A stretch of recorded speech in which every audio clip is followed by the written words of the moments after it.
10 interesting facts about the family of Pope Leo XIV, Robert Francis Prevost. Number 10. A family at the service of the Church. Behind the current Pope Leo XIV, born Robert Francis Prevost, lies a family deeply rooted in the Catholic faith. Far from coming from an ecclesiastical aristocracy or a traditional clerical caste, the Prevost-Martínez family was a simple, working-class family with multicultural roots, but with an unwavering commitment to parish life. This fact may seem anecdotal, but it is crucial to understanding the spiritual origins of the new pontiff. Robert grew up in a home where the church was not just an institution, but a living, daily, practical presence. From a young age, he and his siblings attended Sunday Mass, served as altar servers, and were involved in community activities organized by the local parish of St. Mary of the Assumption in Dalton, Illinois. It was not uncommon to see the father volunteering or the mother organizing charity events. This commitment was not limited to the ritual, but was lived out in the decisions, in family conversations, and in the education the parents passed on to their children. Louis Marius Prevost, the father, served for years as a catechist and Christian formation guide. Mildred Martinez, the mother, presided over the altar and Rosary Society for decades, organizing prayer groups and liturgical events with a conviction that touched generations of women. Through them, Robert learned that serving the church is not a clerical aspiration, but a way of life, a vocation open to all. This environment shaped his vision of the priesthood, a pastoral commitment centered on community, listening, and silent witness. The most curious thing of all is that in that modest Illinois home, no one dreamed of a pontiff, but everyone served Christ, as if faith began every day in the dining room, amid prayer, coffee, and service to others. Number 9. Grandmother Louise Bakier. Few figures influence the life of a family as quietly and decisively as a grandmother. In the case of Pope Leo XIV, that figure was Louise Bakier, his mother's mother, a woman of French roots who became one of the spiritual and cultural pillars of the Prevost family. Born into an immigrant working-class family, Louise grew up with a simple but firm faith, marked by daily prayer, devotion to the Sacred Heart, and a vision of motherhood that included not only her own children, but also her grandchildren, and anyone who needed comfort. When her daughter Mildred married Louis Marius Prevost, Louise became the present, close grandmother, teaching the Lord's Prayer before bedtime and cooking while reciting the litanies of the Rosary in a soft voice, as if each word wove an invisible armor around the house. Although she was not known for her academic titles or parish positions, her spiritual legacy was transmitted through such everyday gestures as lighting a candle in front of a picture of the Virgin Mary or always carrying a rosary of worn beads. It was she, according to family testimony, who gave little Robert his first illustrated missal and who spoke to him about suffering as a path that Christ also traveled. Of French origin, Louise spoke with an accent but with a universal faith. She never sought recognition, but her words, her songs on Christmas Eve, and her silences during Mass left an indelible mark. For the future pope, she represented that silent generation of believing women who, without occupying pulpits or official positions, were true evangelizers within the home. Louise Bakier is, ultimately, one of those invisible faces whose influence is reflected in the profound character of those who later become pastors to millions. Number 8. Grandfather Joseph Norval Martinez.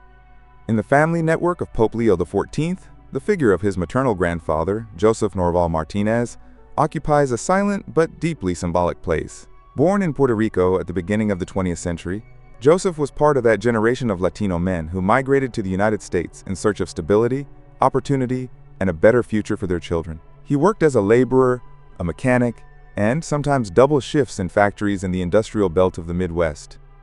He was a man with weathered hands, a stern face, and a noble gaze. His life was not marked by university degrees or social positions, but by the dignity of constant work, fidelity to his wife, Louise, and a discreet but unwavering faith. He didn't speak much at home, but every night he made the sign of the cross when he closed his eyes. He had an old Bible, its pages folded, and a crucifix hanging in his corner of the dining room. For little Robert, his grandfather represented the weight of meaningful silence. Joseph never aspired to be the protagonist of anything, but he was the solid root of a family that built its identity on the foundation of sacrifice, responsibility, and respect. It was he who taught his grandchildren to kiss the hands of their elders, to remain silent at Mass, and to respect even the prayers they didn't understand. Although he spoke little English and expressed himself primarily in Spanish, the language barrier was never an obstacle. His presence was enough. When Robert was ordained a priest, one of the family's most moving memories was seeing Joseph, already aged, weeping silently during the ceremony, his hand over his heart. His grandson would not only become a priest, but later a bishop, a cardinal, and finally a pope. No one saw it coming. But in the humility of that Puerto Rican grandfather, there was a silent greatness that, unknowingly, already foreshadowed a legacy greater than his own. Number 7. The middle brother, John Joseph Prevost.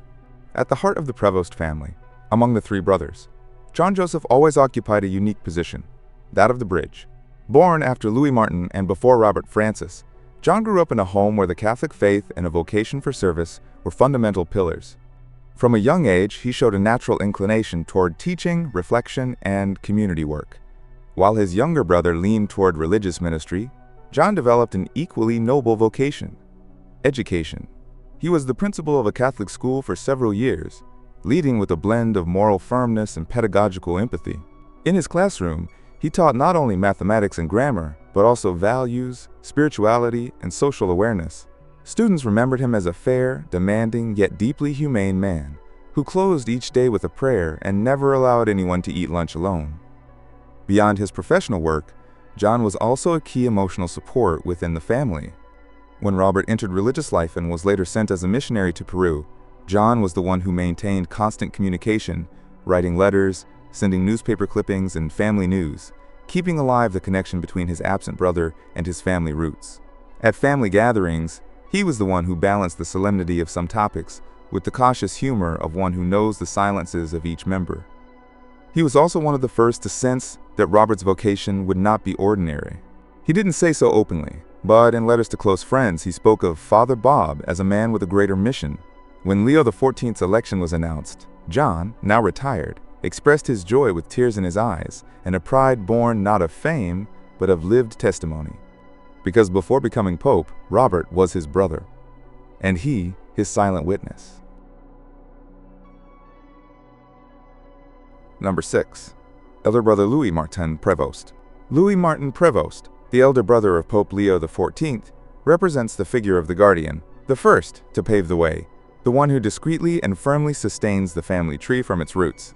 He was born several years before Robert Francis, and from a young age he naturally assumed the role of protector, role model, and example. His character was tempered by duty, discipline, and a deep sense of honor, values that later led him to serve in the United States Army, where he pursued a career as a soldier. His time in the armed forces marked him not only with medals and decorations, but also with a serene, reflective mindset of permanent responsibility. Louis lived his faith through concrete action, respect, loyalty, and silent devotion. He was not a man of theological discourse, but he was a man of firm principles that spoke without words. When Robert felt the call to religious life, Louis was the first to support him wholeheartedly. Despite their differences in paths, they both shared a common foundation: love for family, fidelity to the gospel, and commitment to goodness. He was present at every stage of his brother's growth, at his ordination as a priest, at his consecration as a bishop, and later as a cardinal. On the day of his election as Pope, Louis, then residing in Florida, received the news with a mixture of profound emotion and restrained humility. For him, Robert was not only the new spiritual leader of more than 1 billion Catholics, but the little brother he once helped ride his bicycle, the one who looked up to him admiringly from the family table. His personal story doesn't seek the limelight, but his presence, firm and quiet, has been a constant in the pontiff's journey. An older brother in every sense of the word, support, witness, and guardian of the family memory. Number 5. Mother Mildred Martinez. If one wants to understand the spiritual, emotional, and human origins of Pope Leo XIV, one must begin at the heart of his home, his mother, Mildred Martinez. The daughter of Puerto Rican immigrants, she grew up in Chicago in an environment where hard work, family dignity, and the Catholic faith were the order of the day. Mildred was a woman of clear convictions, with a strong but serene character, one of those mothers who educate with their gaze, with their example, and with the firmness of someone who loves deeply. She graduated from DePaul University and, far from being content with being a housewife, was an active promoter of parish life. For years, she presided over the Altar and Rosary Society at St. Mary of the Assumption Parish, where she organized community prayers, processions, spiritual retreats, and outreach campaigns for the needy. Her home smelled of freshly baked bread and incense from Mass. It was decorated with images of saints and a crucifix that was not an ornament, but a centerpiece of daily life. It was she who taught Robert Francis to cross himself, who first spoke to him about the gospel, who taught him to pray before sleeping and to give thanks upon waking. When he decided to enter religious life, she embraced him not with tears of fear, but with a smile full of peace and faith. In letters the family still preserves, Mildred wrote that she felt God had entrusted her with a special soul, and that her duty was to offer it unconditionally. When her son was appointed bishop in Peru, she organized a Thanksgiving Mass in Chicago and unwittingly became the spiritual voice of an entire community that saw him depart. The day Robert was elected pope, she was no longer in this world, but her memory resonated in every corner of Dalton. Because if the world calls her son holiness today, it was because in his childhood someone had already called him a blessing, and that voice was his mother's. Number 4. Father Louis Marius Prevost. Behind Pope Leo XIV's priestly vocation was a father who knew how to guide with patience, constancy, and faith. Louis Marius Prevost, a man who combined the discipline of duty with a firm, almost silent tenderness. Born in Chicago to a family of French-Canadian roots, Louis served in the United States Navy during World War II. That military experience left him not only with a profound awareness of sacrifice, but also an inner serenity forged in adversity.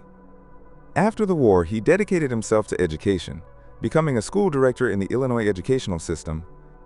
He was an educator by vocation, convinced that every child had divine potential that deserved to be cultivated, regardless of their origin or circumstances. In the classroom, he was fair, respected, demanding, and kind. At home, he was the moral center of the family. For Robert Francis, his father was a silent example of integrity. He wasn't a man of long speeches or theatrical gestures. His way of parenting was simple: live consistently.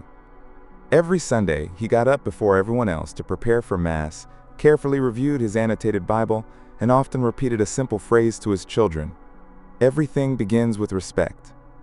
He was a catechist in his parish for years, teaching young people and adults the fundamentals of the Catholic faith with the clarity of a teacher and the humility of a believer.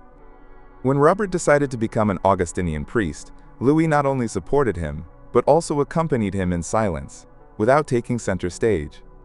The day his son was elected pope, he had already departed this world, but the news was received in his former community as if it were a shared victory.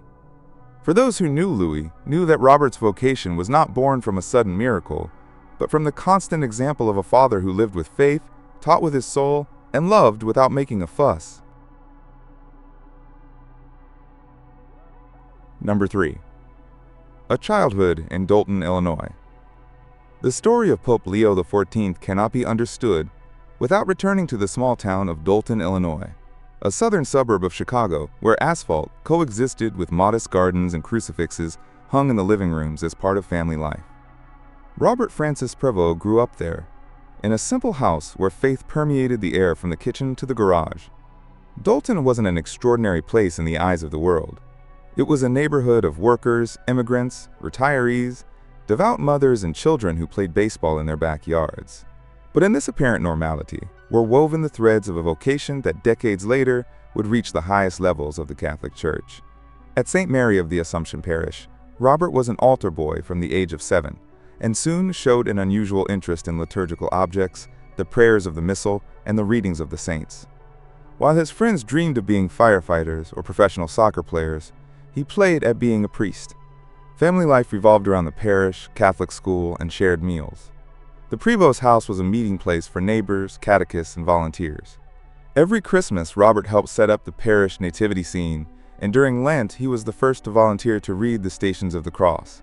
His environment was profoundly formative. His mother's example in the rosary groups, The seriousness with which his father prepared catechism classes, and the constant presence of figures like the local parish priest, who served as a spiritual mentor and priestly role model for young Robert. On the streets of Dalton, he also learned about real life, the suffering of unemployed families, the importance of compassion, and the value of listening before speaking. That childhood, woven between the ordinary and the sacred, shaped the pastor who would later become a bishop, cardinal, and finally pope. Because, although he lives in Rome today, his heart still walks the silent sidewalks of Dalton. Number 2. His family's reaction to the announcement of Leo XIV's papacy. On March 13, 2025, when white smoke rose over the Sistine Chapel and the voice of the Cardinal Protodeacon announced the name Robert Francis Prevost, a wave of astonishment and emotion swept across the world. But in one small family, the reaction wasn't that of the crowd or the headlines. It was silence and tears. For the new pontiff's brothers, John Joseph and Louis Martin, the choice was a mixture of shock, gratitude, and reverence.